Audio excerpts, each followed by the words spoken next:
अब यहाँ पर हम स्टार्ट करेंगे नया चैप्टर और नए चैप्टर में हमें पढ़ना है दृढ़ पिंड की घूर्णी गति। दृढ़ पिंड की कौन सी गति हो जाएगी? घूर्णी गति हो जाएगी। तो इसमें सबसे पहले हम कुछ परिभाषाओं के ऊपर फोकस करेंगे। जैसे सबसे पहले देखेंगे कण के बारे में। कण क्या है? कण हम किसे मान सकते हैं? कोई भी ऐसी वस्तु जिसका आकार कैसा हो? नगण्य हो। कोई भी वस्तु जिसका आकार कैसा हो? नगण्य हो, साथ में जिसकी आंतरिक बनावट की उपेक्षा की जा सके। आंतरिक बनावट की उपेक्षा की जा सके।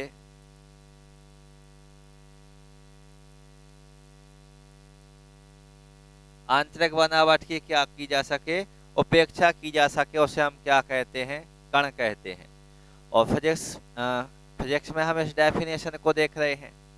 लेकिन केमिस्ट्री में आपने उदाहरण में पढ़ा होगा प्रोटॉन, न्यूट्रॉन, इनके बारे में। तो ये वास्तव में है क्या? प्रोटॉन, न्यूट्रॉन, इलेक्ट्रॉन, यही आपके मूल कण होते हैं। इलेक्ट्रॉन, ये कौन से कण होते हैं? मूल कण होते हैं। तो ये हो जाएगी हमारी कण की डेफिनेशन। जिसका आकार नगण्य हो, कोई भी ऐसी वस्तु जिसका आकार कैसा हो? नगण्य, और जिसकी आंतरिक बनावट की क्या की जा सके? उपेक्षा की जा सके, उसे हम क्या मान लेते हैं? कण मान लेते हैं। जैसे इलेक्ट्रॉन, प्रोटॉन, न्यूट्रॉन, ये क्या होते हैं? मूल कण होते हैं। इसके बाद हमें इस पोर्शन से संबंधित कुछ डेफिनेशनों में देखना है निकाय की परिभाषा। निकाय क्या है, या हम निकाय को क्या कह सकते हैं? कई कणों या वस्तुओं से बने प्रबंध को। कई कणों या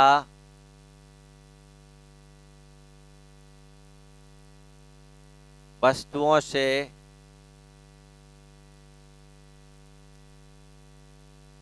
बने प्रबंध को। कई कणों या वस्तुओं से बने प्रबंध को जो क्या कहते हो? प्रबंध को जो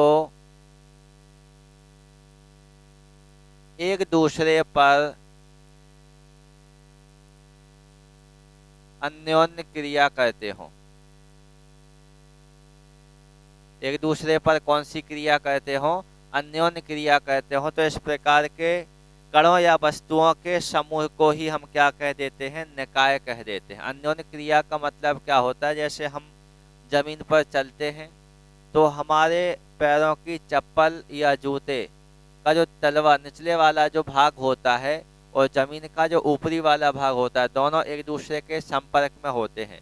उनके मध्य कौन सी क्रिया होती है? अन्योन्य की क्रिया होती है। यदि हम एक पुस्तक को टेबल के ऊपर रख दें तो पुस्तक का जो निचला सिरा टेबल के संपर्क में है और टेबल का जो ऊपरी सिरा जो पुस्तक के संपर्क में है, इन दोनों के मध्य में कौन सी क्रिया होगी? अन्योन्य क्रिया होगी। कौन सी क्रिया होगी? अन्योन्य क्रिया होगी। तो निकाय किसे कह सकते हैं? कई कणों या वस्तुओं से मिलकर बने प्रबंध को जो एक दूसरे पर क्या कहते हो? अन्योन्य क्रिया कहते हो। उसे हम क्या नाम दे सकते हैं? निकाय नाम दे सकते हैं। जैसे यदि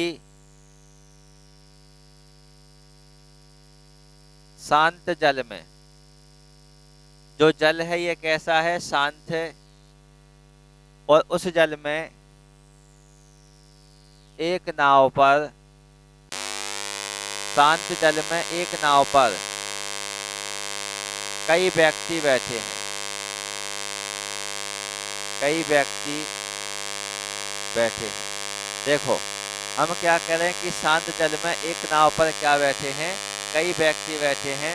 तो व्यक्तियों सहित, तो व्यक्तियों सहित नाव, व्यक्तियों सहित नाव जो है ये क्या है, एक निकाय है। क्या हो जाएगा, एक निकाय हो जाएगा, क्योंकि डेफिनेशन में बताया गया था कई कणों या वस्तुओं से मिलकर बने प्रबंध को जो एक दूसरे पर अन्योन्य क्रिया करते हो। तो अन्योन्य क्रिया जो व्यक्ति हैं वो किसके ऊपर करेंगे, नाव के ऊपर। और नाव किन के ऊपर करेगी, व्यक्तियों के ऊपर। तो इन सबके समूह को एक साथ माना, उसमें व्यक्ति भी सम्मिलित किए जाएंगे और नाव भी सम्मिलित की जाएगी। इन सबके समूह को ही हम क्या कह देंगे, निकाय कह देंगे। तो ये डेफिनेशन किसकी हो जाएगी, निकाय की हो जाएगी। तो अभी हमने कण की डेफिनेशन देखी, निकाय की डेफिनेशन देखी। अब हम इसी क्रम में अगली डेफिनेशन के रूप में देख लेते हैं आंतरिक बल।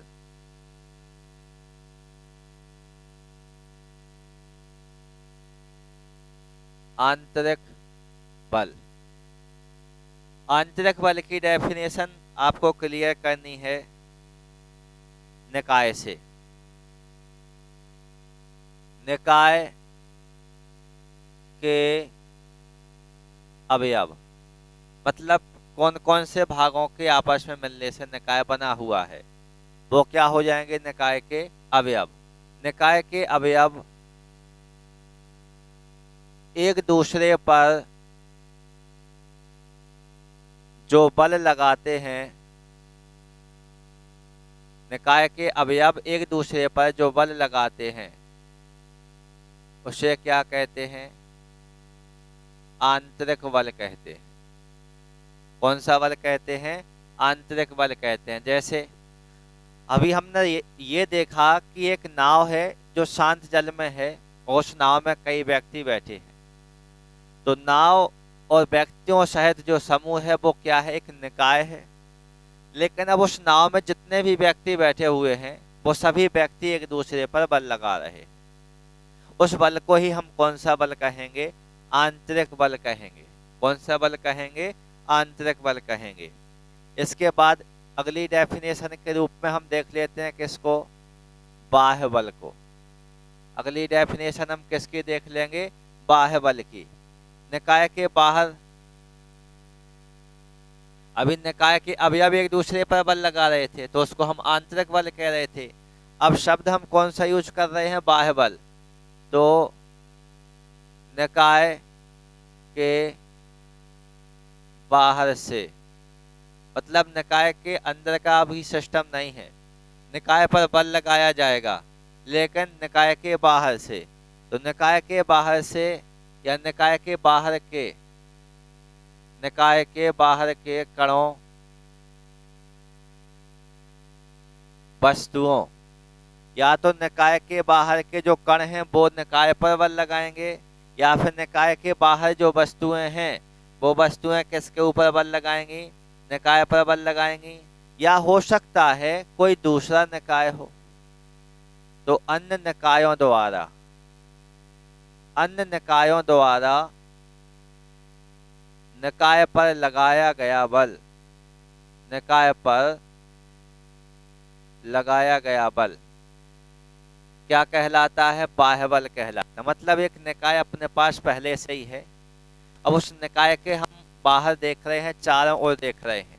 उस निकाय पर बाहर या कण हो या फिर कोई व्यक्ति या वस्तु हो या फिर अन्य कोई निकाय हो, और निकाय, कण या वस्तु या फिर व्यक्ति उस निकाय के ऊपर जो बल लगाएंगे उस बल को ही हम क्या कहेंगे, बाह्य बल कहेंगे। कौन सा बल कहेंगे, बाह्य बल कहेंगे। तो ये बाह्य बल क्या कर सकता है, बाह्य बल निकाय की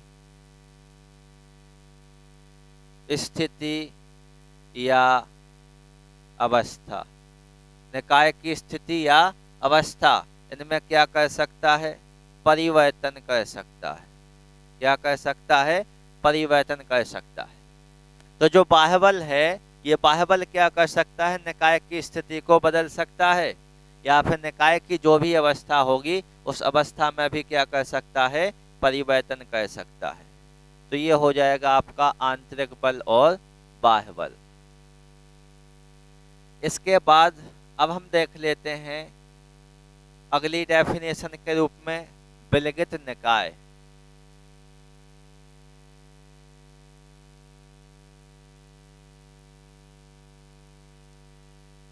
कौन सा निकाय हो जाएगा? विलगित निकाय हो जाएगा। और विलगित निकाय का मतलब क्या होता है? यदि किसी निकाय पर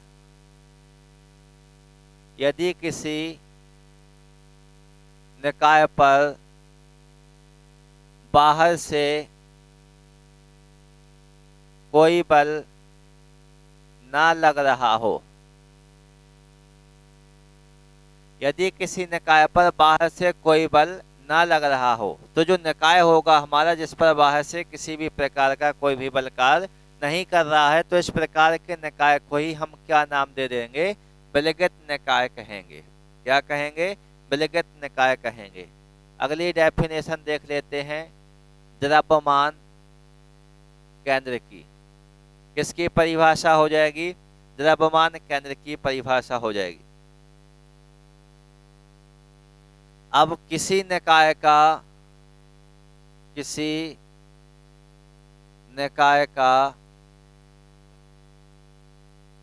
द्रव्यमान केंद्र वह बिंदु होता है जिस पर निकाय का संपूर्ण द्रव्यमान केंद्रित होता है। जिस पर निकाय का संपूर्ण द्रव्यमान कैसा होता है? केंद्रित होता है। उस बिंदु को ही हम क्या कह देते हैं? द्रव्यमान केंद्र कह देते हैं। आपने देखा होगा यदि हम एक लकड़ी को उंगली पर ऐसी रखें तो एक कंडीशन ऐसी आएगी कि थोड़ी बहुत वो इधर उधर जाएगी, लेकिन एक कंडीशन के बाद वो लकड़ी उस उंगली के ऊपर ठहरना स्टार्ट हो जाएगी, रुकना स्टार्ट हो जाएगी।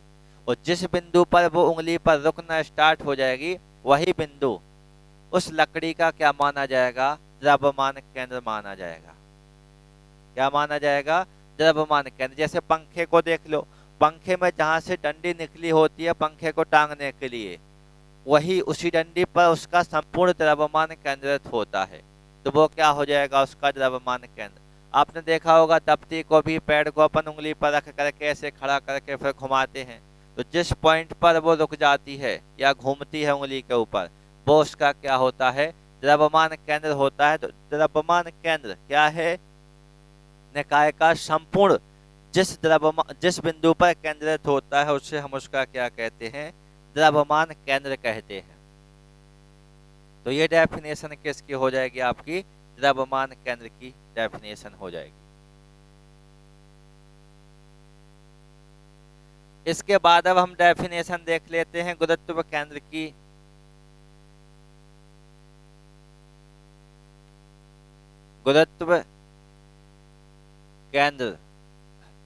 गुरुत्व केंद्र किसे कहते हैं? द्रव्यमान केंद्र और गुरुत्व केंद्र में केवल एक शब्द का मतलब है। द्रव्यमान केंद्र में कह रहे थे कि किसी वस्तु का, किसी निकाय का या किसी वस्तु का वह बिंदु जहां पर उसका समस्त द्रव्यमान केंद्रित होता है, उसको हम क्या कहते हैं? उसका द्रव्यमान केंद्र कहते हैं। अब हमें किसके बारे में बताना है? गुरुत्व केंद्र के बारे में बताना है। और गुरुत्व केंद्र किसको शो करता है? भार को। तो किसी निकाय का या किसी वस्तु का वह बिंदु जहां पर उस वस्तु का संपूर्ण भार केंद्रित होता है। क्या केंद्रित होता है? किसी वस्तु का संपूर्ण भार केंद्रित होता है, उसे उस वस्तु का क्या कहते हैं? गुरुत्व केंद्र कहते हैं। क्या कहा जाता है? गुरुत्व केंद्र कहा जाता है। तो ये डेफिनेशन किसकी हो जाएगी? गुरुत्व केंद्र की हो जाएगी। इसके अलावा हम डेफिनेशन देख लेंगे द्विकण निकाय। निकाय तो है ठीक है, लेकिन कितना है? 2 कणों से मिलकर बना हुआ है। 2 कणों से मिलकर बना हुआ है। तो जब 2 कण एक दूसरे पर क्या लगाएंगे? बल लगाएंगे। एक दूसरे पर क्या लगाएंगे? बल लगाएंगे। तो फिर से हम क्या कहेंगे? द्विकण निकाय कहेंगे। या फिर बल लगाएंगे का मतलब क्या है? जब 2 कण जब दो कण एक दूसरे पर प्रभाव डालते हैं, क्या करते हैं, प्रभाव डालते हैं, तो उसे हम क्या कहते हैं, द्विकण निकाय कहते हैं। क्या कहा जाता है, द्विकण निकाय कहा जाता है। या फिर हम कह सकते हैं दो कणों के समूह को, कितने कणों के समूह को, दो कणों के समूह को, जो एक दूसरे के निकट हों, दो कणों के समूह को जो एक दूसरे के निकट हों, हम क्या कहते हैं, द्विकण निकाय। देखो नाम से ही स्पष्ट है कि जो निकाय बना हुआ है वो कितने कणों के मिलने से बना हुआ है, दो कणों के मिलने से बना हुआ है। इस कारण इसे हम क्या कहते हैं, द्विकण निकाय कहते हैं। तो ये कुछ हम परिभाषाएं देख रहे थे ऋणपिंड की घूर्णी गति वाले चैप्टर की। अब हम सबसे पहले तो यहाँ पर, जैसा कि हमारे चैप्टर का नाम है ऋणपिंड की घूर्णी गति, तो अभी हम पहले पढ़ने वाले हैं किसके बारे में, ऋणपिंड के बारे में। उसके बाद फिर हम पढ़ेंगे किसके बारे में, घूर्णी गति के बारे में। फिर इससे रिलेटेड जो भी चैप्टर या पोर्शन होगा उसको अपन देख लेंगे। तो ऋणपिंड उन वस्तुओं को कहते हैं, यहाँ पे हम लिखेंगे ऋणपिंड उन वस्तुओं को कहते हैं, उन वस्तुओं को कहते हैं जिन पर बाह्य बल लगाने पर उनके आकार या आयतन में कोई परिवर्तन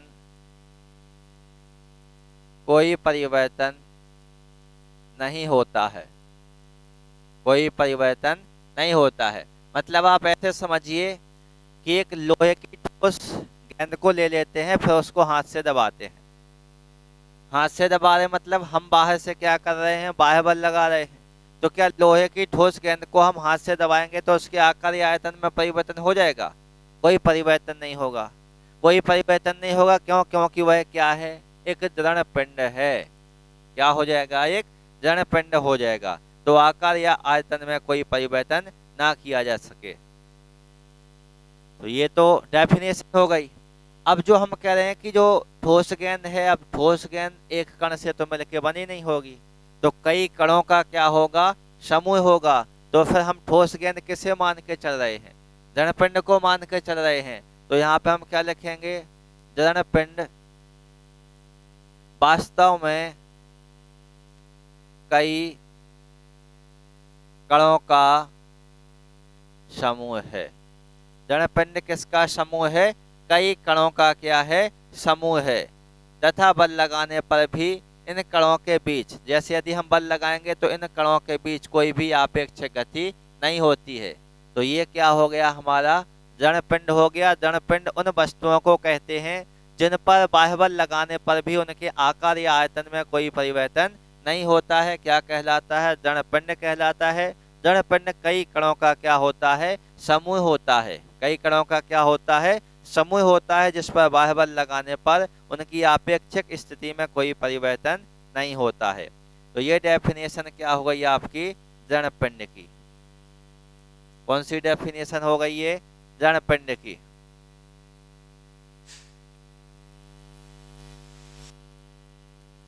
अब यहां पर हम देखेंगे ऋणपिंड की स्थानांतरीय गति के बारे में। कौन सी गति देखनी है, ऋणपिंड की स्थानांतरीय गति देखनी है। देखो मान के चलते हैं कि यहाँ पर एक वस्तु रखी है, ठीक है, ऋणपिंड है, और ये एक स्थान से कहाँ पर जाता है, दूसरे स्थान पर जाता है। तो जब कोई ऋणपिंड एक स्थान से दूसरे स्थान पर इस प्रकार गति करता है कि उसके सभी अवयवी कणों का वेग और विस्थापन एक समान होता है। वेग और विस्थापन। जब कोई पिंड एक स्थान से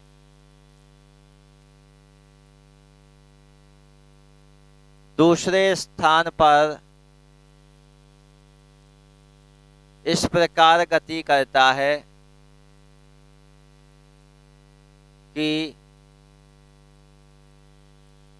उसके सभी अवयवी कणों का वेग और विस्थापन कैसा होता है? एक समान होता है। सभी अवयवी कण जो रहेंगे उनका वेग और विस्थापन कैसा रहेगा? एक समान रहेगा। तो इस प्रकार की गति को ही हम उस दृढ़ पिंड की स्थानांतरीय गति कहेंगे। जैसे ये हमारे पास कोई सरफेस है, ये एक वस्तु है, पहले यहाँ थी, अब यहाँ पहुँच गई है। तो पहले वस्तु यहाँ थी, इसका अगला सिरा यहाँ पहुँच गया, तो इसके सभी कणों का विस्थापन कैसा हुआ होगा? समान। यदि कोई कण यहाँ है तो वो यहीं रहेगा, तो यहाँ पर भी इसका विस्थापन कैसा रहेगा? समान नहीं रहेगा। जैसे ट्रेन चल रही है, ट्रेन, और ट्रेन कई डिब्बों से मिलकर बनी होती है जिन्हें बोगी कहते हैं। अब आपने देखा होगा कि आगे का यदि इंजन 1 किलोमीटर की दूरी तय करता है प्रारंभिक बिंदु से, तो दूसरे नंबर पे जो डिब्बा लगा हुआ है ट्रेन में या जो बोगी लगी हुई है वो भी किलोमीटर की ही दूरी तय करेगा? नहीं करेगा, क्योंकि उसी से तो जुड़ा हुआ आगे जाएगा। उसके बाद का भी कितना करेगा? 1 किलोमीटर ही करेगा। लास्ट वाला भी कितना करेगा? 1 किलोमीटर की दूरी ही तय करेगा अपने स्टार्टिंग पॉइंट से, जहाँ पर वो पहले था, और जब वो बाद में पहुँच जाएगा तो बराबर दूरी तय नहीं करेगा।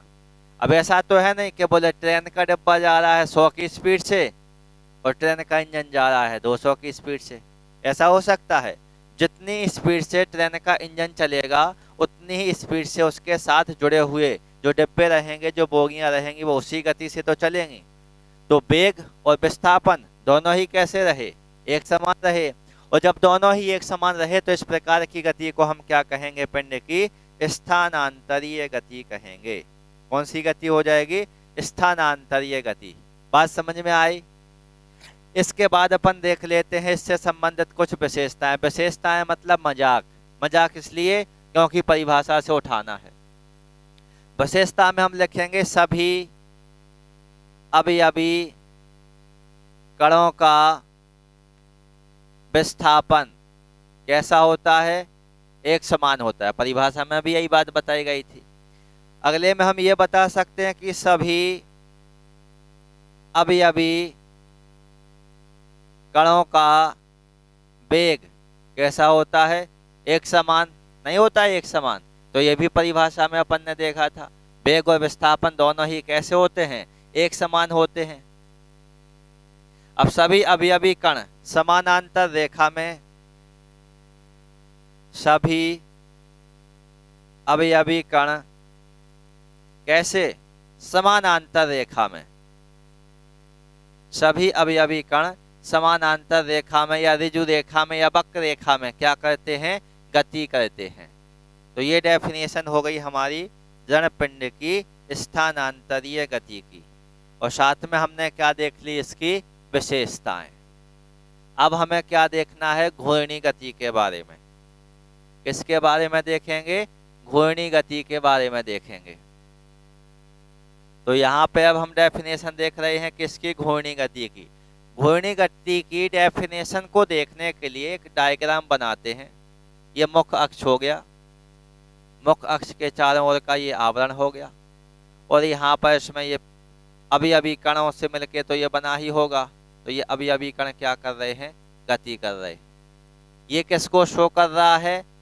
मुख्य अक्ष को शो कर रहा है। किसको शो कर रहा है? मुख्य अक्ष को शो कर रहा है। मुख्य अक्ष को हम क्या नाम दे देते हैं? एक्स, वाई, या फिर एक्स एक्स डैश नाम दे दो। बात देखी है, कुछ भी नाम दे सकते हैं। इसके अलावा ये जो बाहर से जो संरचना बनाई है ये किसको प्रदर्शित कर रही है? दृढ़ पिंड को। और मान के चलिए ये एक कण यहाँ है, जब ये इसके चारों ओर घूमेगा तो वापस उसी बिंदु से होकर निकलेगा। ये भी यदि मान के चलो कि ये एक कण यहाँ है, जब ये घूमेगा तो उसके चारों ओर से वहीं से निकलेगा। या फिर यहाँ पे मान लो, तो कहीं पे भी आप इस पॉइंट को शो कर दो। इस पॉइंट को कैसे शो कर दो, आप ऐसे समझ लीजिए कि जो साइकिल का पहिया है, पहिए का जो रिम है, रिम को हम बीच से ऐसे पकड़े हैं और घुमा रहे हैं, ठीक है। और जहां पर उस पहिए में कोई भी वस्तु लगा दो, आपने देखा होगा वो वाइट, वो चमकीली वस्तुएं लगी होती हैं, या फिर उसमें एक क्रॉस का निशान होता है जहां से दो तार, जिनको हम ताने कहते हैं फ्रेस के हिसाब से, एक दूसरे को क्रॉस करते हैं, वो बार बार अपनी एक ही जगह से तो निकलेंगे। अब ऐसा तो है नहीं कि एक बार यहाँ फिर एक बार यहाँ फिर यहाँ फिर यहाँ, तो फिर पहिया ऐसे ऐसे नहीं चलेगा, पहिया तो बिल्कुल राउंड में चलता है। तो वही बिंदु ये है, अवयवी कण को ही शो कर रहे हैं। इस डायग्राम के हिसाब से हमें डेफिनेशन किसकी देख लेनी है, घूर्णी गति की देख लेनी है। तो हम क्या कहेंगे, जब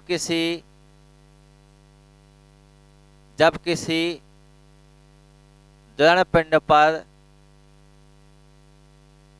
बल या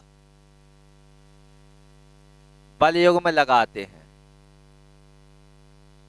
बल तो आप समझते ही हैं, बलयुग्म का मतलब क्या होता है, बलों का जोड़ा। बलयुग्म का मतलब क्या होता है, बलों का जोड़ा। अभी अपन आगे इसी पोर्शन में देखेंगे। जब किसी दृढ़ पिंड पर क्या लगाया जाता है, बल या बलयुग्म लगाया जाता है, तो वह पिंड स्वयं में से होकर जाने वाली अक्ष के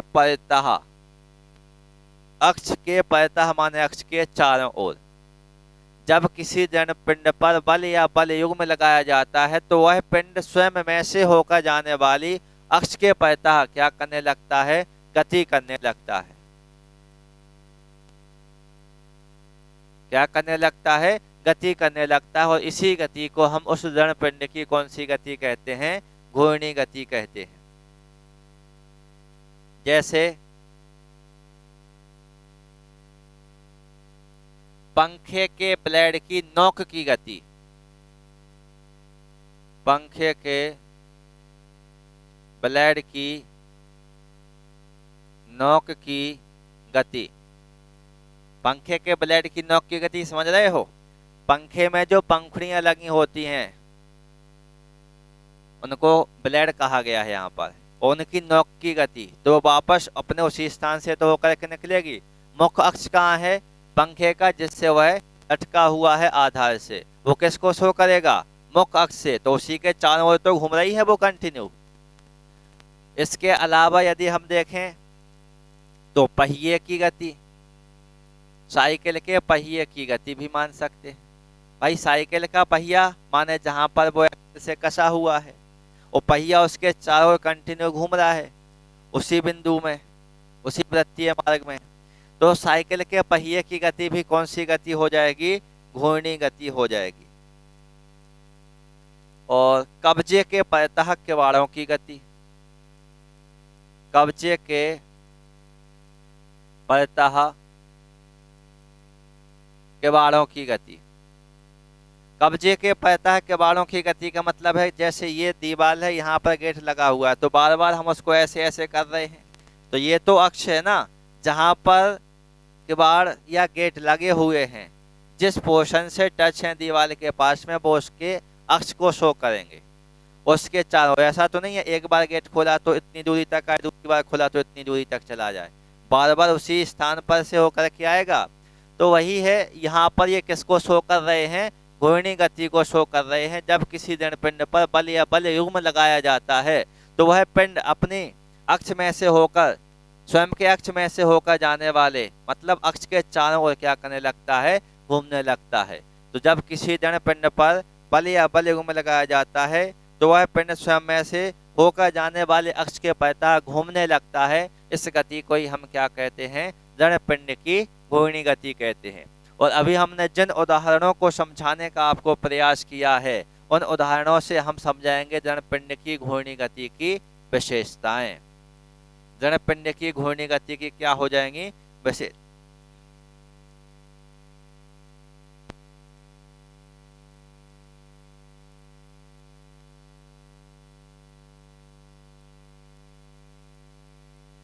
अब हम देखेंगे यहाँ पर क्या विशेषताएं।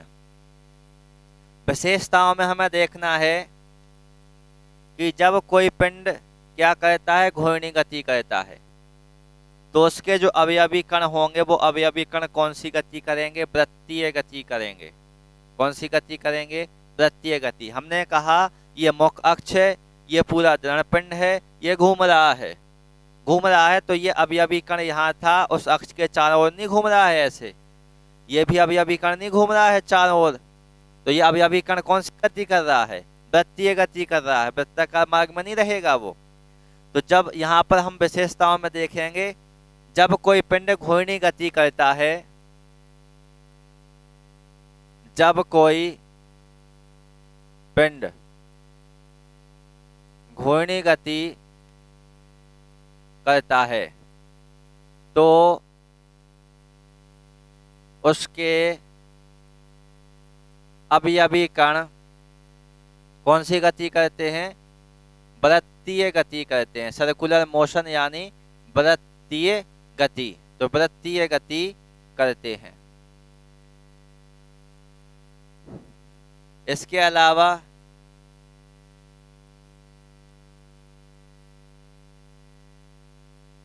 सभी कणों का कोणीय वेग, सभी कणों का कोणीय वेग, कोणीय वेग को किससे प्रदर्शित करते हैं,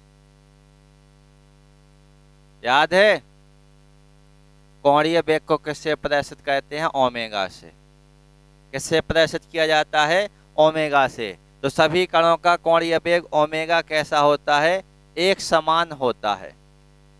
कैसा होता है, एक समान, मतलब इसका कोणीय वेग कैसा रहेगा, ओमेगा, ये एक समान रहेगा, इसका कोणीय वेग ओमेगा रहेगा, ये एक समान रहेगा, इसका कोणीय वेग एक समान रहेगा।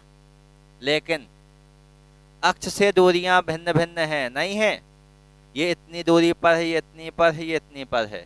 तो अक्ष से दूरियां भिन्न भिन्न होने के कारण यहाँ पर हम लिखेंगे किंतु अक्ष से दूरियां भिन्न भिन्न होने के कारण रेखीय वेग, रेखीय वेग यानी स्मॉल भी, रेखीय वेग भी कैसे होते हैं, भिन्न भिन्न होते हैं, मतलब अलग अलग होते हैं। अक्ष से दूरियां भिन्न भिन्न होने के कारण रेखीय वेग कैसे होते हैं, भिन्न भिन्न होते हैं, अलग अलग होते हैं। मान के चलिए कि कोई कण यहीं पर स्थित है, यहीं पर स्थित है, माने किसके ऊपर स्थित है, मुख्य अक्ष के ऊपर स्थित है। यदि कोई कण कहाँ पर स्थित हो, मुख्य अक्ष पर स्थित हो, तो फिर इसका शून्य हो जाएगा, रेखीय वेग क्या हो जाएगा, शून्य। तो यहाँ पे हम लिख सकते हैं यदि कण मुख्य अक्ष पर है तो स्मॉल भी बराबर क्या होगा, 0। स्मॉल भी बराबर 0 होगा, माने रेखीय वेग क्या हो जाएगा, शून्य हो जाएगा। और ये जो कण हैं ये इसके लंबवत तल में, मुख्य अक्ष के लंबवत तल में कण ये रहेगा, ये मुख्य अक्ष ये है। अब इसके चारों ओर ऐसे कण घूम रहा है, या इसको ऐसे समझ ले कि ये अक्ष है, ऐसे कण घूम रहा है, ठीक है, ये रोक दिया, तो यहाँ से कण हम इस अक्ष पर क्या डाल देंगे, लंब, नहीं डाल देंगे, लंब आ जाएगा। तो ये जो कण है ये मुख्य अक्ष के चारों ओर लंबवत वृत्तीय मार्ग में गति कर रहा है, वृत्तीय मार्ग में तो घूम रहा है, लेकिन उस कण की गति जो मुख्य अक्ष से है वो कैसी हो जाएगी, लंबवत हो जाएगी। तो कण मुख्य अक्ष के लंबवत कौन सी गति करते हैं, वृत्तीय गति करते हैं। और वृत्तीय गति से संबंधित कोणीय विस्थापन, कोणीय वेग, कोणीय त्वरण आदि घूर्णन अक्ष के लिए कैसे हैं, सत्य हैं, यानी परिभाषित हैं। तो ये डेफिनेशन हमने देखी किसकी, दृढ़ पिंड की घूर्णी गति की। बात समझ में आई। इसके बाद हम साइकिल वाले एक उदाहरण को समझेंगे अच्छे से, और उसमें हम समझने वाले हैं किसकी परिभाषा, सामान्य गति की परिभाषा। किसकी परिभाषा समझने वाले हैं, सामान्य गति की परिभाषा। तो पहले तो आप उदाहरण को सुनिए। साइकिल चला रहे हैं, साइकिल चला रहे हैं तो साइकिल के पहिए में वृत्तीय गति तो है ही नहीं है, और साइकिल का पहिया एक्सल से साइकिल से कसा हुआ है, उसके चारों ओर वो घूम रहा है, और एक्सल क्या है, मुख्य अक्ष है, तो उस पहिए की घूर्णी गति तो बनेगी ही बनेगी, तो घूर्णी गति तो चल ही रही है। अब जब साइकिल जा रही है तो साइकिल का पहिया बार बार अलग अलग जगह से जमीन के संपर्क में नहीं आएगा। जैसे आप किसी भी वस्तु को लुढ़काओ, ये लुढ़क रही है, देखो तो अभी अंगूठा टच में है, अभी अंगूठा टच में है, जिसको अपन लुढ़काएंगे तो थोड़ी देर बाद दूसरी उंगली, फिर ऐसी उंगली, तो ऐसे ही पहिया अलग अलग पहिए का भाग जमीन के संपर्क में आएगा। इन सबको मिलाकर के डेफिनेशन बनाई जाती है किसकी, सामान्य गति की। तो हमने देखा कि हमारे पास क्या था, दृढ़ पिंड था। कौन सा पिंड था, दृढ़ पिंड था, और इस दृढ़ पिंड में कौन कौन सी गतियां होती हैं, स्थानांतरीय गति, स्थानांतरीय गति, और इसमें कौन सी गति होती है, घूर्णी गति होती है। कौन कौन सी गतियां होती हैं, स्थानांतरीय और घूर्णी, दोनों प्रकार की गतियां होती हैं। तो उसकी गति को हम क्या कहते हैं, सामान्य गति। तो आपको याद करके रखना है कि स्थानांतरीय गति और घूर्णी गति, जब दोनों ही गतियां एक साथ हो रही हों तो हम क्या कह सकते हैं कि कौन सी गति हो रही है, सामान्य गति हो रही है। जैसे चलते हुए साइकिल के पहिए की गति, चलते हुए साइकिल के पहिए की गति, तो पहिया घूम रहा है मुख्य अक्ष के चारों ओर, तो घूर्णी गति है, और बार बार पहिए का जो सरफेस है वो चेंज होकर टच कर रहा है कहाँ पर, जमीन को, तो फिर कौन सी गति हो गई, स्थानांतरीय गति हो गई। और दोनों जब गतियां एक साथ हैं तो कौन सी गति हो गई, सामान्य गति हो गई।